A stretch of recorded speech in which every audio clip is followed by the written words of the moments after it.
Hello, art appreciators, art students, art historians. Welcome to today's lecture with me, Professor William Wright, going over chapter 6, I think. We're going to start jumping around chapters a little more, so I'm going to have to think about that question a little more. Recording today in our I guess dining room area. You can probably hear the washer in the background. Sorry about that. But today we're doing chapter 6, which is going over drawing. Let me go ahead and start the share. We wrapped up the elements and principles yesterday. There are some assignments going along with that, I think, dropping throughout the next couple days, but we're sort of shifting to a little bit different, sorry, let me double check here. Yeah. A little bit different sort of category, right? I feel like this class is split into thirds, although it's kind of like two halves. But yeah, the first part is covering up those like the jobs and like processes of art in terms of like what it's for, what it is, defining art, and then getting into like what makes art, how you can analyze it. This second of the sort of like three parts of this class is over media, okay? And media is basically what we use to make art. If you haven't heard that before, if you hear the term medium, that means the thing you use to make the art. Media is the plural, okay? So it's not the same as the news, although a lot of times I think that's called media because it's like a multimedia type thing. Like there's video, reporting, writing, audio, just lots of different sorts of media involved in the reporting of the news. But at the end of the day, yeah, this is a very different use of that term. We're just talking about the thing you use to make art. Yeah, and then the second, or I guess the third part, but really almost like this whole second half of this class is art history. But yeah, anyway, so shifting gears, talking about media, and of course the first one we're going to talk about is drawing and painting. That's chapter 6 and 7. And then we actually do jump ahead to 11 and 12 because that's sculpture, and I think that should naturally come next, and then back and forth. So anyway, really, I'm just doing it into little like I'm combining chapter 6 and 7 in this slideshow. You'll kind of notice. And so part 1 is just going to be chapter 6, and then part 2, which I post tomorrow, will be painting, right? So that just kind of fills you in on what the plan is for the course. But anyway, let's start today. So we're starting talking about medium, and we're going to start with we're going to introduce media by starting with drawing, okay? And the artists you see here, if you didn't know, they are Giacometti, Alberto Giacometti, and we look at a lot of his art. And then, of course, on the right, Jackson Pollock. If you didn't know, Jackson Pollock's paintings, like watching him paint was as much a part of the art process as the actual finished painting. So yeah, they have really good documentation of him actually making art, and it's pretty cool. And it looks way cool, like to see him in the process. But in any case, drawing. It's kind of where I start because at the end of the day, everybody draws. We all do it, right? Even Rafiki in The Lion King does a little drawing here, right? No, like seriously, everybody draws. It's the first thing we do. We as soon as we figure out something makes a mark, we start making marks with it, right? That's just the way it works. Even before we know how to write and draw, even before we know what that is, we start just making images on stuff, right? I remember even as a little kid, like the rug in the church where I grew up, if you rubbed one way, it's like dark, and if you rub the other way, it's like bright. So you could draw like smiley faces and stuff and that. And it's just, and then of course, like when a window gets foggy, we all have the urge to draw hearts or something on it. And so, yeah, the urge to draw things is just inside of all of us. And as I've said before, as we learn to write and read and all those things, it's really at the heart of it, it is drawing, right? We're using marks, we're using symbols to communicate a sound, which makes a word, which makes a language, right? So yeah, drawing is kind of at the center of all of it, right? Or drawing, we even draw to, break down our language. But in any case, there are many purposes for drawing, and I'll go beyond, writing is like a really overly simple kind of universal example for drawing, but there's more kind of purposeful uses for drawing, and I'm going to walk through them here. And of course, sketching is something that we all think of when it comes to drawing. And the first purpose of drawing that I have here is, of course, practicing, right? As soon as we start making marks and then we decide we like to make marks, we often decide we want to get better at making those marks. So we keep making marks to improve that. Just like anything, like a sport or any skill, we practice to get better, and it helps you. Like you practice, if you're doing real purposeful practice, maybe you draw something new, or you take what you've drawn before and you change how quickly you do it. Do you look at a photo? Is the photo different? Do you draw it bigger? Do you draw it at a different angle? Right, that sort of thing. Do you draw, are you going to learn to create space, right? So changing perspective, changing depth. Do you want it to be flat? Do you want it to be deep? Do you want it to be super artistic, or do you want it to be real, right? All of those things. Or maybe you're practicing with a new material even. You're just like expanding what you can do, right? It's just practice, okay? Then number two, purpose for, and these are in no particular order, it's just the second one I'm going to give you. The other purpose of sketching is, of course, investigating, right? Sketching is not something that only artists do, really, at the end of the day. Scientists have used it for years, especially like scientists, mathematicians, people like that. They have always drawn and sketched, especially before the creation of the camera, right? When we're looking at specimens of nature, or yeah, animals, whatever, it helps us understand it better if we investigate it through sketching it, right? And yes, and again, like if we want to communicate it to someone, or if we want to say like, okay, this is that part of the thing that you need to know is a different word or has this specific purpose, right? We can communicate that through drawing. Even today with cameras, right, that we can make diagrams with, a lot of scientists actually still expect themselves and other scientists to learn to draw things, just because at the end of the day, you can learn a lot from looking at a picture and breaking it down piece by piece, but you're going to learn so much more if you actually think about, break down, and recreate the thing that you're investigating, right? So investigation is an important sort of purpose for drawing, right? To just dig deeper. And then, of course, number three, which again, in no particular order, this is a very common purpose for sketching, is planning, right?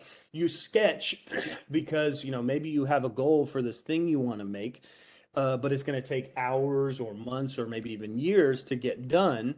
So to make sure some of your ideas are going to work, you might sketch it out quickly in just a few minutes to help yourself say, hey, oh, you know what? That's not going to work. Or, well, this might work compositionally or physically or whatever. You can lay out a plan for what you want to do. Okay. So, and here's a good example, of course, of, Picasso. I think I told you in one of the video about Guernica that the first study Picasso did, I think he maybe even like drew it on a napkin in a diner. That might not be the sketch we're looking at here, but at the end of the day, he made a lot of sketches before he did the final thing. He planned a lot. Most artists do. I know a lot of you, especially if you are an art major and especially if you like sculpture, sculptors don't like to sketch in the early days because they're like, I like to make the 3D thing. But at the end of the day, sketching will make you better at all the parts of it. Even if you're a sculptor or a potter, I even still sketch out pots that I want to make and stuff like that, because making a plan for proportion or placement or whatever just really is helpful. We can see even Michelangelo, the very experienced, painter and creator in the Renaissance, he made plans for each one of those. Because if he got up there and then started to draw on that panel in the Sistine Chapel and it didn't go well, he will wish he had practice, right, or something like that. He's got to restart all over if he messes up there. Versus in a sketch, he can figure out what's going to work or not real quickly. Okay, so that's planning sketching. Another version of this, of course, is blueprints. This is a very practical, everyday use of this, very mathematical use of planning sketches, is to create a blueprint or like schematics, of a mechanical thing or a building, architecture, whatever. You can label, you can measure, you can make plans in a way that's like really visual and descriptive, right? That's a great purpose for sketches. And I'm also going to lay out here a fun fact about the Renaissance, or just a fun thing about the Renaissance, and we will learn in the next chapter about frescoes and types of paintings that were done in the Renaissance that required this especially. But the term cartoon, just to fill you in, it actually was originally basically an underdrawing, right? It was actually typically a drawing you would do in charcoal on a piece of paper. And then while you were like prepping the canvas and it was wet, you would lay this cartoon that you did in, or this drawing that you did in charcoal onto it and then peel it off, and it would really quickly create like a sketch for you to then fill in with paint, or the fresco paints, like, quickly, rather than having to like draw it on that freshly prepared canvas or whatever, right? Basically, it gave you a chance to practice and plan, and then literally turn it into an underdrawing. I guess that's also a part of sketching, is like underdrawing. But in any case, this term for underdrawing was actually a cartoon. And that's often, I kind of interpret it and think of it like we call cartoons because of the simplicity and directness of, when we're creating moving pictures, you got to be able to draw simply and quickly. And those drawings are done in this way and then filled in, and then, it kind of connects to the Renaissance idea of an underdrawing that you do quickly, simply, and then use to fill in with paint. In any case, yeah, just giving you the origin of cartoon. That's one of the reasons we know this is because we have old cartoons, old underpaintings from Da Vinci and other folks like that. Da Vinci left an amazing amount of work unfinished, and so it's been really great to see that process. But in any case, the last, but certainly not the least, in fact, in some ways, the most important one to really think about when it comes to the purposes of drawing is expression, right? It's just art, or drawing in and of itself can be the art piece. Drawing doesn't have to be preparatory. It doesn't have to be investigative or practice. It can actually be a finished piece. A lot of people think that the finished pieces have to be paintings, but they can be drawings too, right? And it's a great way of, especially if you're an artist who moves quickly or is very expressive in what you do, and you don't want to paint really realistic, you don't want to make things realistic, paint might not always be for you, so you can just use these drawing materials in a very direct way, right? And this is, of course, as always, these two slides just sort of repeat what we've talked about already, but drawing and expressing your own way, or using them to express your point of view, is it shows the way you see things, the way you think of things, and yeah, drawing can be just as impactful in that way as any medium. And then, of course, I think it's important to understand that drawing is really a broad term and can be used for a lot of like symbols and patterns that are used. Like, basically, drawing sometimes is some of the most simple, like, cultural cachet, right? Or whatever you want to say, it representing yourself or your culture. So we look at tattoos, that's a form of drawing. Those Maori warriors creating those patterns on their skin says something about them, says something about their culture. And then, Zentangling is a form of like meditative drawing. And I think that kind of goes along with expression of self that's very like direct and simple. Really, you can think of it as doodling, right? Expression in drawing sometimes can be as simple as just not thinking about what you're doing and just doodling. And doodling, added benefit here too, added purpose of it is to like process what's going on. I know me personally, a lot of times I would stay awake and stay attuned to my professor, not just by writing what they were saying, when I was in school, but actually, drawing while they were talking helped me kind of be meditative and processing that. And so that's a practical use of, I guess I would call it sort of between practical and expressive use of drawing. And yeah, kind of, I think it goes along with tattooing and just expression and reflection that's not necessarily purposeful or real deep. Any case, yeah, those are kind of purposes. I'm just doing this to sort of, these slides sort of bridge the gap between what we've been doing and talking about media.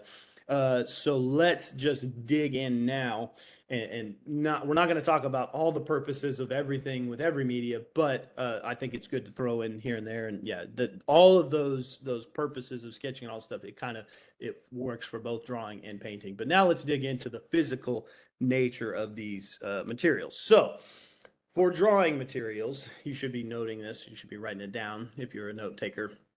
And you can, of course, pause at any time. But pigment, these are the materials that create all kinds of drawing media. And then, of course, it's going to be a little different for painting. So this is specifically to drawing. Pigment is the color within a drawing medium. It can be minerals. It can be mixtures of chemicals. Even a lack of pigment, you could say, or the dark or white, that's a pigment. But yeah, it's the color. The binder is what holds the pigment together. So pigment is color. Binder holds it together. It is often added to the pigment, and then the binder's added to pigment, and then it helps it shape into like sticks or rolls or whatever you want to say, and helps it keep it suspended in a fluid for liquid media. So the binder sometimes is like some sort of oil or water in the case of ink, but for the most part, it's usually some sort of gum that is added to the minerals, and then you like shape it into sticks, and then it dries and it becomes charcoal or chalk or whatever. But the binder holds it together. It helps it stick as well. The binder also, as you make marks with the drawing material, it breaks apart the binder, and then that binder adheres to whatever surface you're putting it on. And as you probably have experienced, if you are a drawer, is sometimes that binder, it's breaking into a bunch of little pieces, so sometimes it doesn't totally stick, but it is what's going to stick. And then you can actually spray more binder, like what's called a fixative, over a drawing that really adheres it to whatever the surface is you're drawing on. So the main two materials are the pigment and the binder. That's really all you got in drawing. So let's start by talking about dry media. So graphite or pencils. We've always called it pencil lead, and I'm sure at some point lead was used in pencils, but for the most part, pencils today don't have actual lead in them. It's mostly carbon, or a form of carbon called graphite. It's naturally occurring, and you can drag it across surfaces, and it will leave particles of that carbon or graphite that make the marks. Okay, so when we see the graphite shaped into pencils or sticks, you can get just graphite sticks.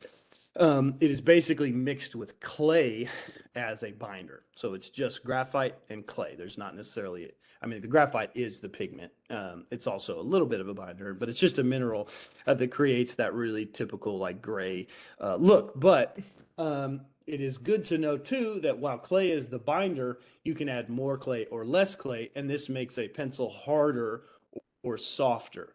Okay, so more clay makes the pencil harder, which then makes lighter marks. Less clay makes the pencil softer, which makes darker marks, right? And you can use different pencils in different ways. We see this Chris O'Feely drawing here.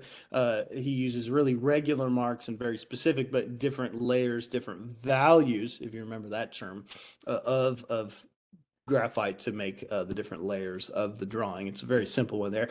And here is where I like to show this graph, because many of you have probably, I know you've all heard of number 2 pencils, right? And seen, possibly, if you've seen a drawing pencil, you see this BH scale.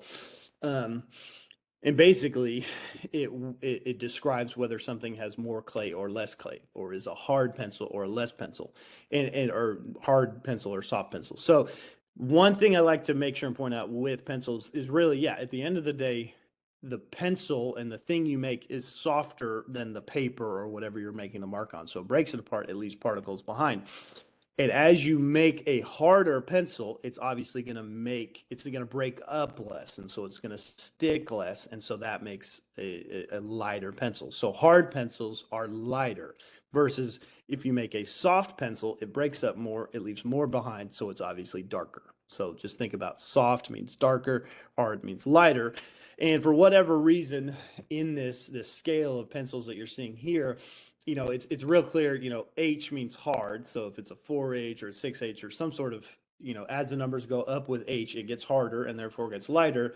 And then as you move to B, basically, I guess they didn't want to use S, so they used B for bold, but it still means the same thing. Number 2B is softer than an HB, but a 6B is softer than a 2B, right? So they leave darker marks as they get to higher number Bs. And then, fun fact, HB is just right in the middle of the scale, and then that's the same as a number 2. I've forgotten F, I think, has something to do with man, I can't remember. Just like, I guess, the intensity of the graphite, but you don't see it a lot. It's mostly H for hard, B for soft. And I it was actually like a 9-year-old. I never knew why they used B instead of S, but it was like a 9-year-old kid was like, it means bold. And I was like, whoa, this was just last year. I'd already been a professor for a while. But B means soft, H means hard, darker, lighter. So there you go. Metal point is another type of dry material moving beyond graphite. It is basically a preliminary coat of material, or what's called a ground. And I know we've seen that term ground before to mean, background, but at the end of the day, this one's a little different. It has to do with media and as a material. The ground is something you put on the paper and then you do something to it and it makes the drawing, right? So in the case of metal point, you literally put the ground on the paper and then just dragging metal across the paper will darken it, right? It affects the ground and then it leaves marks, right? So it's literally taking just a plain, it doesn't leave any particles behind or anything. It just literally presses the ground and makes it change in relation to the paper. So yeah, you can get these really fine, like delicate drawings by using different kinds of points. It's essentially the same thing. The reason the picture here to the left is it's essentially the same thing as printer paper, or not printer paper, receipt paper.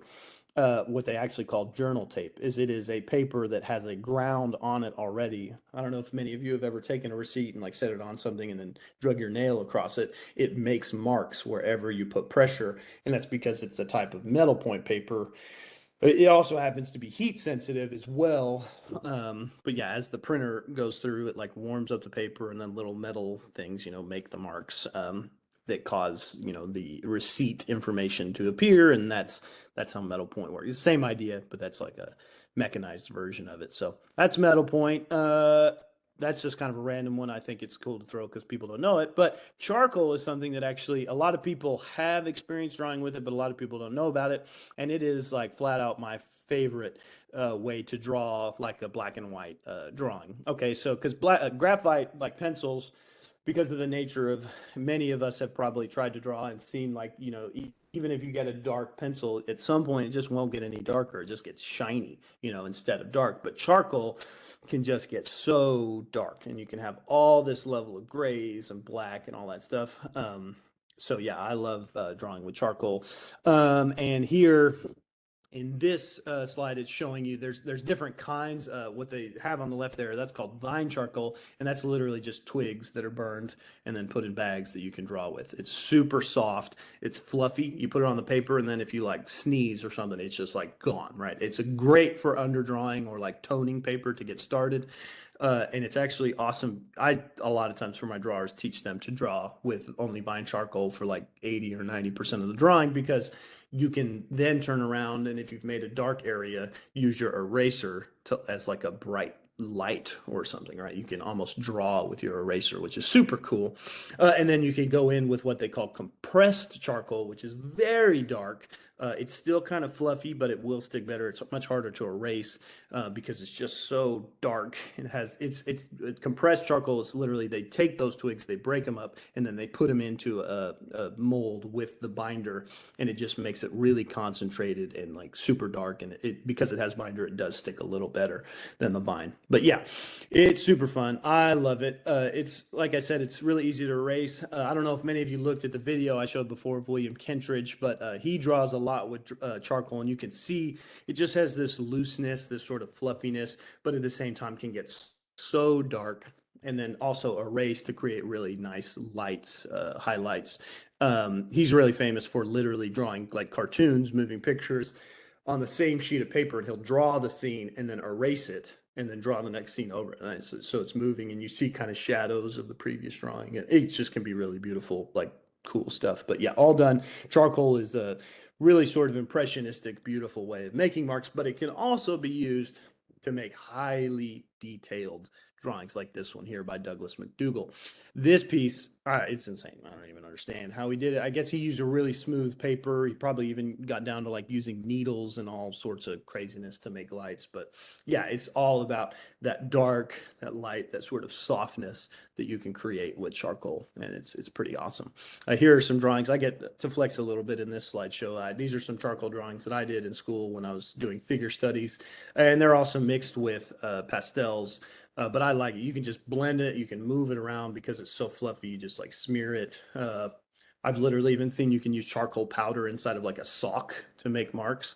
It's pretty cool. In any case, so that gets us through charcoal. Let's talk about chalk, as what it is. And so chalk, most of us have seen it used, the plain white chalk, but there's different kinds. There's black there's black chalk, which is like basically charcoal, which is lots of carbon in it. It's not the same exactly as charcoal, but it's very similar. There's also iron in chalk sometimes, which makes it red, or calcites, which is the typical white chalk. And of course, it's all mixed with clay again as the binder. But yeah, that's the typical chalk that we know. And I also added in here with pastels because a lot of people call these chalk pastels or just pastels, and they're basically the same idea as your plain, white calcite chalk or the black carbon chalk. But you can use other materials like copper or you know, I guess, I don't know, different forms of iron to make yellow. Copper can make green. I guess some sort of indigo or something can make blue. But yeah, it's just different minerals can be mixed with a gum binder. And this leaves you like little dry pastel sticks that you use like chalk. But yeah, so that's true dry pastels. And yeah, you can see actually here, I'm just again flexing. These are some drawings that I did, good old prison Mike and a portrait of my wife that I did on black paper with white chalk. So again, this is that whole deal of like using the white calcite chalk to make the light, and then the shadow is the paper. So it flips your typical way of drawing. But yeah, had a lot of fun with those. That's chalk. You've already seen the charcoal, and this is pastel. Pastel drawings, yeah, like I said, it's the same idea as chalk. It's just got a different mineral that sort of somehow makes a color, but it comes off in that fluffy, powdery way that chalk does. So it can be smeared, it can be left sort of choppy, like a chalk line, and it can just, yeah, be used to make all sorts of like different like textures and surfaces. But it has a really, again, sort of impressionistic. It's not something you would typically use to get really, really realistic. But yeah, I enjoy drawing with it because it kind of forces me to be loose and have fun, and it's all powdery. So that's dry pastel. Compared to, we also have oil pastels as another form of drawing material. They are basically crayons with wax as a binder. Sometimes it has oil or grease added as another like level. Basically it's the wax is greasy or not greasy. Basically crayons are mostly wax. Oil pastels are artist level crayons that are more greasy, right? There's less wax, more grease. And so it leaves a lot more color behind. The color's just more concentrated. It's more creamy, so you can blend it better. You can't erase it just like you can erase a little bit of dry pastels. You can't really erase crayon or oil pastel. You can maybe scrape it off, but yeah, for the most part, it is not something you do. And it's just basically, yeah, like typically if you hear pastels, they're talking about dry pastel. Oil pastel is this like artist level crayon thing. It looks very similar to dry pastel, but again, I think it's like creamier. I think you can get a little more realistic with oil pastel. I kind of prefer it because you can use white instead of like with dry pastel where the white is the paper. You can use white or the white is often the paper. I guess you can use white chalk too, but in any case, oil pastel, the white is just really nice, and it gets really vibrant colors, and I just really enjoy it. You can see here, there's not like a huge difference between this style of dry pastel drawing and this style of oil pastel drawing, but because the colors, minerals are the same, it's just acts a little different because it's oily. Now, Conte, side note, Conte is something that's kind of like between a crayon and a or like an oil pastel and a dry pastel. It's sort of a slightly waxy dry pastel. Okay. And Conte to me is always this like rusty color. Conte is typically, it's like an orangey, rusty version, or maybe like a rusty brown. But they do have white and black Conte as well. It's just like a waxy chalk or a waxy charcoal. But yeah, can be used. I think it's like, yeah, pretty loose. It's very it's kind of hard. It like doesn't make really dark marks. Okay, so yeah, that gets us through dry materials. We had graphite, metal point, charcoal, chalk pastel, oil pastel, and Conte. Now let's hit liquid media just for a couple slides. This is basically where you use ink, right? So it's going to be a lot of the same minerals as you see in chalk or oil pastel or charcoal, but mixed with purely liquid media, like water or some sort of oil-based liquid. And you either fill a tube of ink and it like slowly empties, like in the case of a marker or pen, or you can dip. So this is like a pen, like a feather pen or like a calligrapher's pen. You dip it in ink, it grabs a little bit, and you make a mark, and you just dip continually. But this ink moves around, and makes marks on the page. rather, as a liquid state, right? So there's no blending. It goes on and it either dries or it stays wet for a while. And then, right, you got to be sure not to smear it, but you don't blend it so much as you would like charcoal or graphite. It makes the mark. And this is how you learn, the ink doesn't change value. It can just change size and, how much you actually leave behind, how thick is it? Basically, or yeah, how much ink is there. And you make shadows, you make different values by either mixing it with water or just using hatching and cross hatching. That's what I was going to say. If you can't mix water with the ink, that if it's a non-water soluble ink, you just use lines that are hatching and cross hatching or stippling, like we talked about in the value section of our elements of art.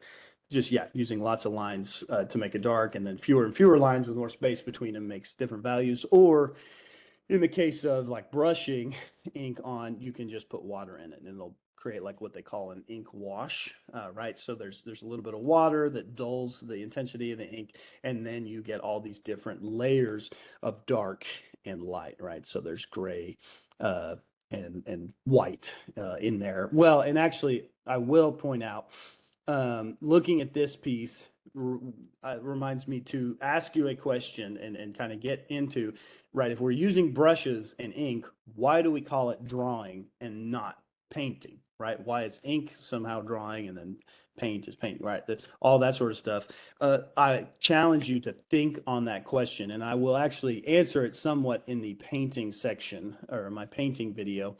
But overall, think on to you. Now, I don't know that there's an exact answer to this, but think to yourself, what makes something drawing versus painting, right? Because we have watercolor material, which is sometimes considered drawing, sometimes painting. We have ink, which if you add water and stuff, it's really like fluid and it's like painting, and yet we consider it a drawing material. So what to you does it mean to call something a drawing versus a painting, right? And I'll actually talk about that in the next chapter. But overall, I have an answer, but it's just my answer. But yeah, sometimes it can be a little convoluted, and there may not really be a difference. But what makes something liquid drawing versus painting?